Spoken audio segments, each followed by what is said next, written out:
오늘은 가나의 혼인잔치에 대해서 제가 말씀을 드리겠습니다. 여기에 보면은 가나의 혼인잔치 일이라고 하는 거는 제가 장담은 못하겠지만은 이건 너무 중요하기 때문에 두 번에 걸쳐서 말씀을 드려야 할 것 같습니다. 요한복음 2장 1절에 보면요, 사흘 되던 날에 갈릴리 가나에 혼인이 있어 예수의 어머니도 거기 계시고 예수와 그 제자들도 혼인의 청함을 받았더니 그랬습니다. 사흘이라는 말은 3일인데 이 날짜는 기독교 역사에서 가장 중요한 숫자로 인식이 되는 날입니다. 음, 그것은 예수님께서 돌아가신 지 사흘 만에 부활하셨기 때문입니다.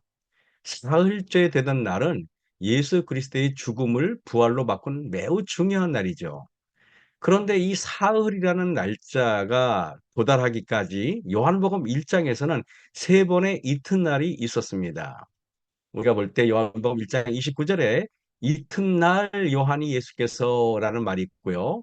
요한복음 1장 35절에 또 이튿날 요한이 자기 제자 중 두 사람과 함께 섰다가 요한복음 1장 43절에 이튿날 예수께서 갈릴리로 나가려 하시다가 빌립을 만나 이렇게 세 번의 이튿날이 있었습니다.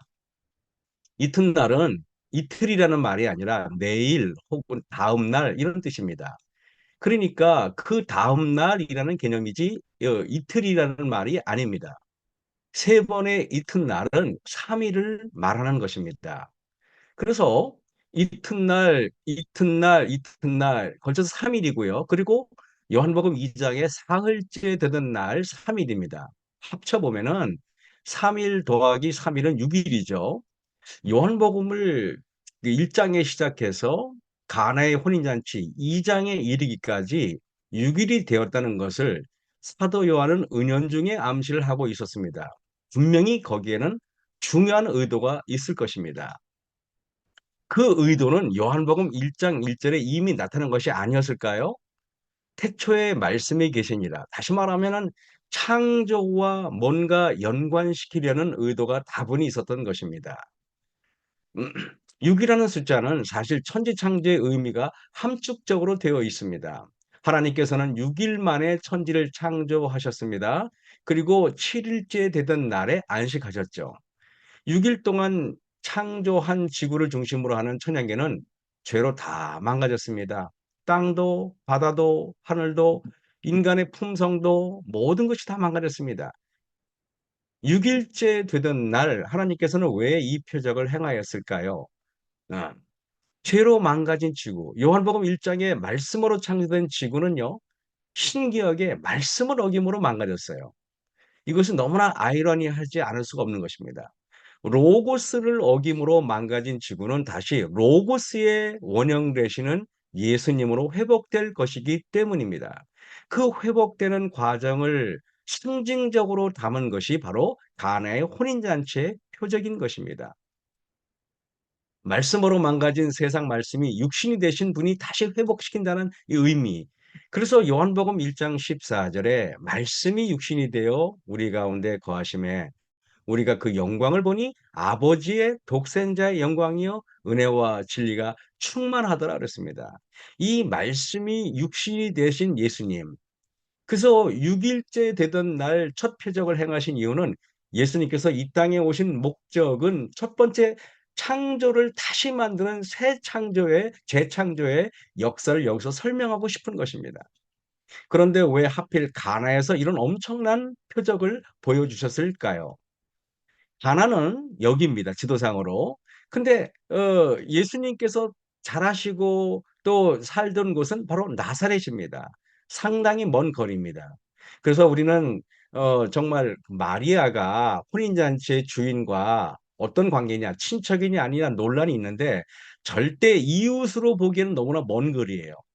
그래서 여러분들이 보시다시피 가나와 나사렛은 걸어서 가기에는 상당히 먼 거리기 때문에 이것은 친척이 아니고서는 절대 참석할 수 없는 일입니다. 그렇기 때문에 우리는 성경에 마리아가 그 혼인주와 친척이라는 언급은 없지만은 우리가 미루어 짐작컨대 친척이라고 볼 수가 있는 것입니다. 그런데 왜 하필 가나에서 예수님께서는 이 엄청난 표적을 베푸셨을까요? 요한복음 21장 2절에 보면은요.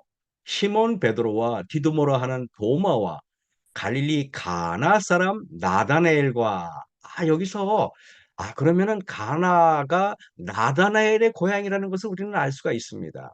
그러면은 우리가 요한복음 2장에 들어오기 전에 요한복음 1장에 뭐라 그랬습니까?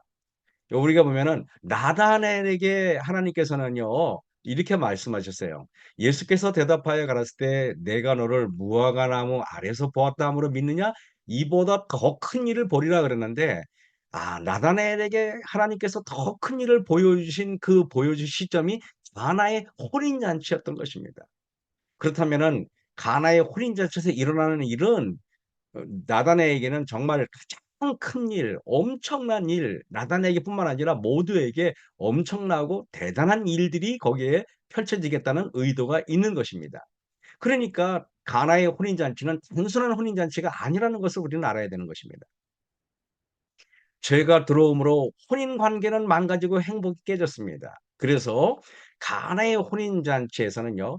행복과 기쁨을 상징하는 것이 포도주인데 그 포도주가 모자라는 것으로부터 가나의 혼인 잔치의 이야기는 시작되게 되어 있는 것입니다. 죄가 들어오고 병이 들어오고 사망이 찾아온 이 세상.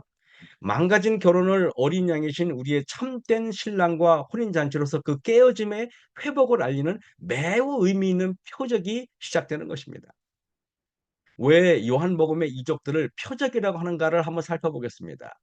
성경에서 어느 저자도 요한복음에서 나타난 이 가나의 혼인 잔치를 이적이라고 말하지 않습니다. 이것을 표적이라고 얘기합니다.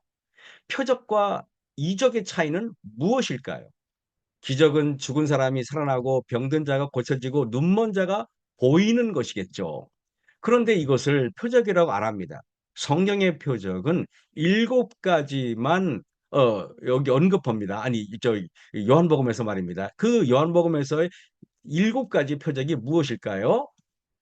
물로 포도주를 만드는 요한복음 2장에 나와 있는 이야기가 첫 번째 표적이고요. 두 번째는 왕의 신하의 아들을 고치는 장면, 요한복음 4장에 나와 있죠. 세 번째는 38년 된 병자를 고치는 표적이 요한복음 5장에 나와 있고, 네 번째는 오병이의 기적이 요한복음 6장부터 나와 있어요. 그다음 다섯 번째 표적은 물 위를 걸으시는 표적이 요한복음 6장에 16절부터 나와 있죠. 그다음에 여섯 번째 표적은 소경을 고치는 장면 요한복음 9장에 나와 있고요. 그리고 일곱 번째 표적은 죽은 나사로를 고치는 장면이 요한복음 11장에 나와 있습니다. 그렇다면 이적과 기적인 어떤 차이가 있을까요?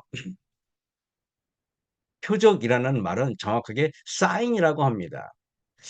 아, 사인이라는 게 뭘까요? 표적은 어디를 가리키는 표지판이라는 뜻입니다. 방향성은 우리가 지향하는 어떤 표지판 같은 것입니다. 그러니 요한복음 요거 요한복음에서의 7개의 표적은 어느 방향을 가리킬까요? 어디를 가리키는 표지판일까요? 그것은 모두 다 예수 그리스도의 십자가의 죽음을 가리킵니다. 그 우리의 근본적인 구원을 가리키는 것입니다. 마태복음 12장 39절에 예수께서 대답하여 가라사대 악하고 음란한 세대가 표적을 구하나 그랬습니다. 선지자 요나의 표적밖에는 보일 표적이 없느니라. 그 요한 마태복음 12장 40절에 요나가 밤낮 사흘을 큰 물고기 뱃속에 있었던 것 같이 인자도 밤낮 사흘을 땅속에 있으리라. 그 요나의 표적이라고 말했어요. 요나의 이적이라고 말하지 않고 그 표적은 예수님께서 십자가에 달려 돌아가시고 무덤 속에 사흘 동안 계신 것을 말하는데 사흘 밤낮을 고래뱃속에 있었던 요나는 바로 예수님의 십자가를 의미하는 것입니다. 요한복음 2장 3절에 포도주가 모자란지라 예수의 어머니가 예수에게 이르되 저희에게 포도주가 없다 하니 유대 나라에서 포도즙 또는 포도주 아이노스인데 이것을 해석하기에 다른데 어떻게 해석할지는 정확히 뭐라고 할지는 모르겠습니다. 하지만은 포도즙 또는 포도주는 기쁨의 상징이요 회복의 상징이요 즐거움의 상징입니다. 혼인잔치에서 포도주가 모자란다는 것은 행복해야 하고 즐거워야 될 잔치 자리에 기쁨과 행복과 즐거움이 중단되는 것을 의미합니다. 그래서 우스갯소리로 신랑이 빠지는 한이 있어도 포도주는 없어서는 안 된다라는 우스갯소리가 있는 것입니다. 요한복음 2장 3절 4절 포도주가 모자란지라 예수의 어머니가 예수에게 이르되 저희에게 포도주가 없다 하니 예수께서 대답하여 가라사대 여자여 나와 무슨 상관이 있나이까 때가 아직 이르지 못하였는지라. 우리가 이 문장만 봐서는 포도주가 모자랍니다라고 말했을 때 아, 그래요? 주인한테 알아보세요. 등등 말해야 되는데 여자와 나와 무슨 상관이 있나이까라는 전혀 의미가 다른 전혀 동문서답하듯이 예수님께서 말씀하시는 장면은 신학적으로 매우 큰 의미가 있습니다. 인생의 갈등은요, 모자라는 것으로부터 시작돼요. 포도주가 충분했다면 갈등, 염려, 부탁, 걱정은 없었을 것입니다. 모자람이 없었다면 표적도 존재하지 않았을 것입니다. 모자람이 없었다면 교훈도 존재하지 않습니다. 부족함, 결핍으로 오는 갈등, 고난은 예수님을 필요로 합니다. 우리의 모든 갈급함, 우리의 모든 영적인 어려움과 결핍들은 예수님의 보혈로서 해결된다는 것을 은연중에 말하고 있겠죠. 요한복음 2장 3절 4절 보면은요. 포도주가 모자란 줄 알았죠. 마리아는 예수님에게 이적과 기적을 보이라고 말한 것입니다. 다시 말하면은 예수님한테 포도주가 없어요라고 말하는 것은 예수님 이 포도주의 부족함의 문제를 해결해 달라는 요청이겠죠. 왜 마리아가 이렇게 했을까요? 마리아는 예수님의 출생의 비밀을 알지요. 보통 세상적인 방법으로 출생하신 분이 아니라 성령으로 잉태됐다는 것을 왜 마리아가 모르겠습니까? 그러니 마리아의 마음속에는 자신의 육신으로 낳았지만은 이 예수님께서는 선지자 이상의 어떤 특별한 존재가 된다는 것을 왜 눈치를 못 챘겠습니까? 포도주가 그래서 예수님께서는 이렇게 "포도주가 모자랍니다."라고 했는데 예수님께서 말씀하시기를 "아 그럼 제가 알아서 할게요."라고 했다면은 예수님은 뭐가 되죠? 해결사가 되는 것입니다. 사건의 해결사, 부족함의 해결사, 그러면 염려의 해결사. 예수님께서 이 땅에 과연 해결사로 오셨을까요? 저는 그렇게 보지 않습니다. 결핍함의 해결사가 되는 것이 예수님의 목적이 아니겠죠. 그럼 예수님께서 이 땅에 육적인 문제의 해결사로 오신 것입니다. 그것은 유대인들이 바라는 메시아가 아니었을까요? 신기하게 마리아는 예수님에게 육적인 차원에서 요구를 한 것입니다. 모자람으로 인한 갈등의 두 가지 요소를 살펴보면요. 첫 번째, 예수께서 이르시되 여자여 나와 무슨 상관이 있나이까라는 이 성경 말씀을 통하여 두 가지의 갈등은 하나는 여자여라는 호칭입니다. 두 번째는 나와 무슨 상관이 있나이까라는 거절이겠죠.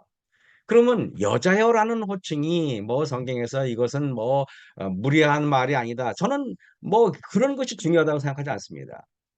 왜냐하면은 여자여라는 말이 아무리 이렇게 여러 가지 뭐 이것이 헬라어 원어로 귀나라 그러는데 아무리 여러 가지로 포장한다 해도 어 어머니한테 보통 자연스럽게 어머니라고 말하는 게 가장 자연스럽지 여자여라고 말하는 것은 자연스럽지 않습니다. 그렇다면 거기에는 무슨 의미가 있는 것입니다. 예수께서 이르시되 여자여 나와 무슨 상관이 있나이까? 예수께서 그 모친과 사랑하시는 제자가 곁에 섰는 것을 보시고 모친께 말씀하시되 여자여 보소서 그랬어요. 예수님께서 마리아에게 여자여라고 말한 것은 딱 두 번 있었어요. 그는 놀랍게 그 두 번은 다 예수님의 십자가와 관련됐을 때 그렇게 했던 것입니다. 왜 그렇게 했을까요? 여자여라는 말은 이제 드디어 예수님께서 당신 자신이 하나님임을 공개적으로 드러내는 선언인 것입니다.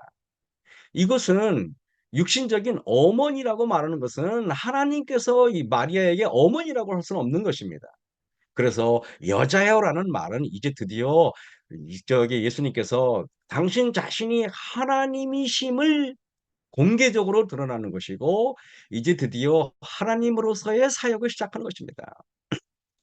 이제 드디어 육적인 어머니인 마리아도 예수님을 피조물로 여기서는 안 됩니다. 공개적으로 예수님께서 하나님의 아들로서의 정체성을 가리키는 것입니다. 이 말씀 "여자여 나와 무슨 상관이 있나이까." 이 말씀은 마리아의 요구에 대한 정중한 거절이에요. 뭐에 대한 정중한 거절입니까? 마리아가 요구하시는 육적인 요구에 대해서 응할 수 없다는 정중한 거절입니다. 왜요?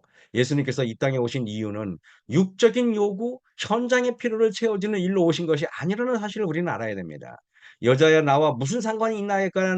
라는 말씀은 나는 사건 해결사로 이 땅에 오신 것이 아니라 메시아로 온 것이다. 나는 생명을 주려고 온 것이지 너희들의 현장의 필요를 채우러 온 것이 아니다.'라는 뜻이 포함된 것입니다. 여러분 오병이의 기적은 여러분 잘 아시죠? 이 오병이의 기적을 베풀었을 때 사람들은 깜짝 놀랐습니다. 왜? 그들의 육적인 필요를 채워줬기 때문입니다. 육적인 필요를 공급받은 사람들이 어떻게 반응했습니까? 이렇게 반응했습니다. 만약에 예수님께서 육적인 필요를 채우신 분으로 인식되면은 이런 일이 벌어집니다. 이 요한복음 6장 15 절에 "그러므로 예수께서 저희가 와서 자기를 억지로 잡아 임금 삼으려는 줄을 아시고" 그랬습니다. 예수님이 이 땅에 세상의 권세를 잡으려고 이 땅에 오셨습니까? 그랬다면은 우리의 구원은 요원했을 것입니다. 예수님께서 이 땅에 오신 이유는 우리를 영원한 생명을 주기 위해서 온 우주의 죄로 인하여 망가진 것을 회복시키러 오신 것입니다.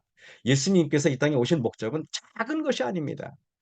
유다가 주축이 되어 예수님을 유대의 왕으로 모시려고 지금 유대 나라의 정부에 반란을 준비했던, 만약에 그것이 이루어졌다면은 모든 것이 수포로 돌아갔을 것입니다.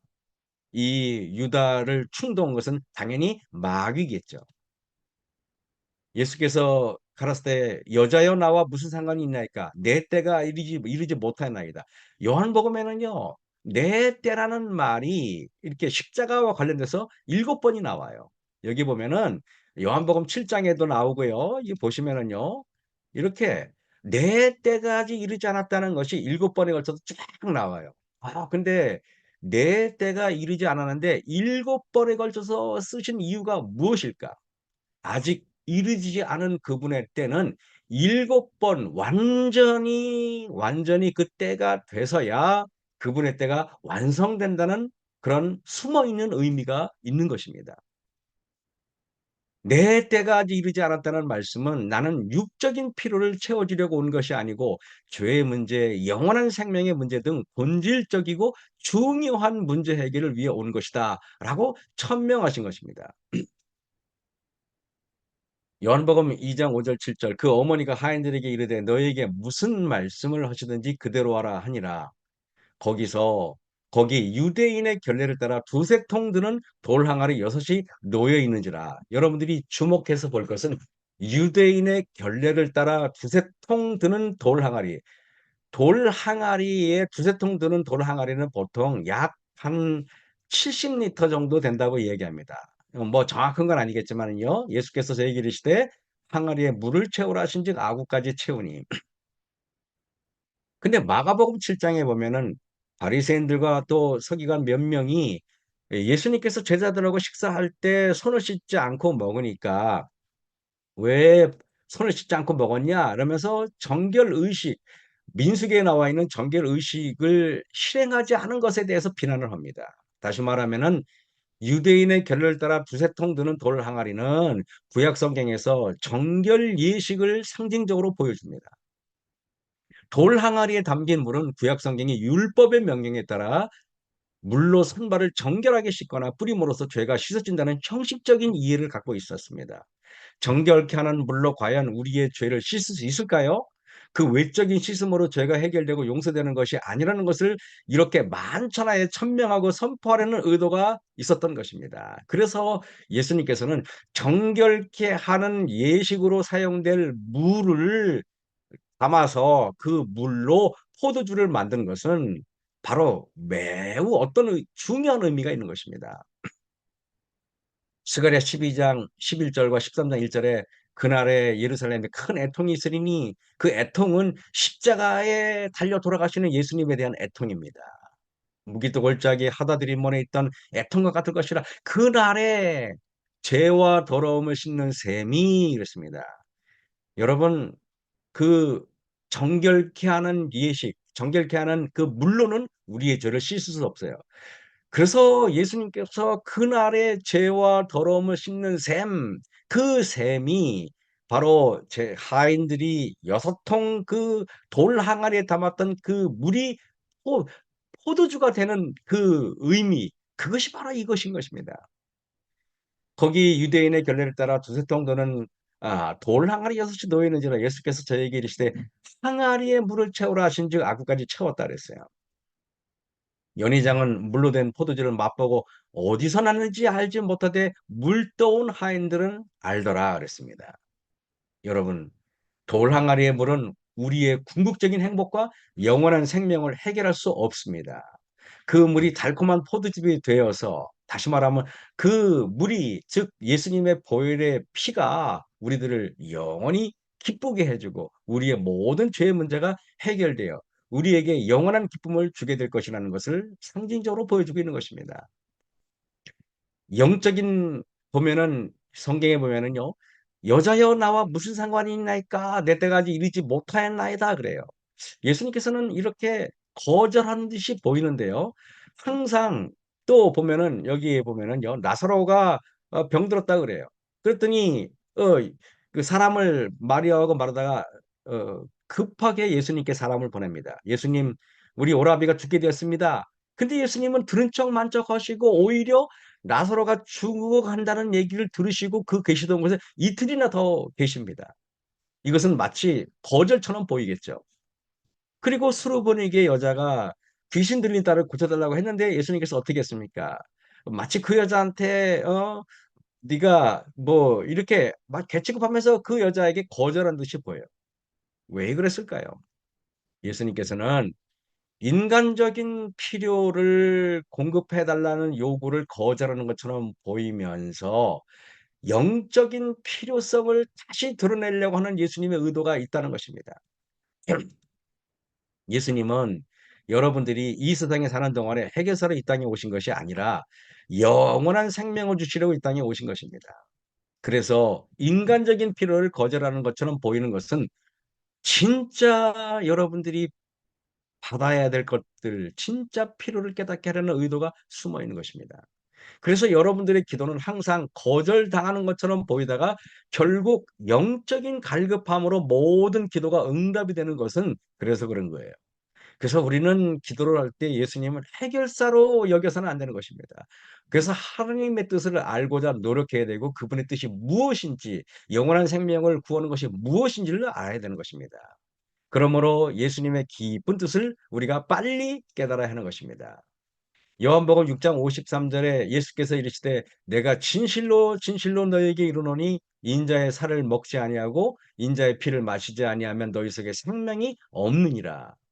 요한복음 2장에 이 혼인잔치에 일어난 기적은 결핍에 빠진 인생들에게 찾아오셔서 포도주를 만드심으로써 예수님의 죽음과 대속의 십자가 사건만이 우리를 완전케 하신다는 중요한 메시지를 담고 있는 것입니다.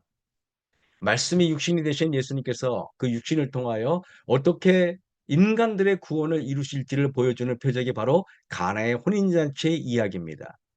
그분의 살과 피는 찢기고 터져서 우리의 생명의 떡이 되고 피가 됩니다. 오늘 우리는 그분의 보혈의 공로를 깊이 생각하면서 예수님의 사랑을 묵상하는 하루가 되시기를 바라면서 말씀을 마치겠습니다. 네, 기도하고 마치겠습니다. 하늘에 계신 아버지 하나님, 우리 주님께서 나다나엘에게 이보다 더 큰 일을 보여주시겠다고 했던 그 일은 십자가의 일이었음을 깨닫게 도와주신 것 감사합니다. 이것은 너무나 엄청난 일이고 우리가 정말 가장 이것은 기뻐해야 될 일이고 그래서 예수님께서는 이 소식을 우리에게 복음이다 말씀하셨습니다. 우리에게 기쁜 소식, 복음이 정말 우리에게 기쁜 소식이 될 수 있도록 도와주셨길 기도합니다. 우리의 생애가 오늘도 예수님께 드려지는 생애, 바쳐지는 생애, 그분의 보혈의 공로가 전적으로 우리에게 공급되는 그러한 하루가 되게 도와주시옵기만을 예수님 이름으로 감사하며 기도사옵나이다. 아멘.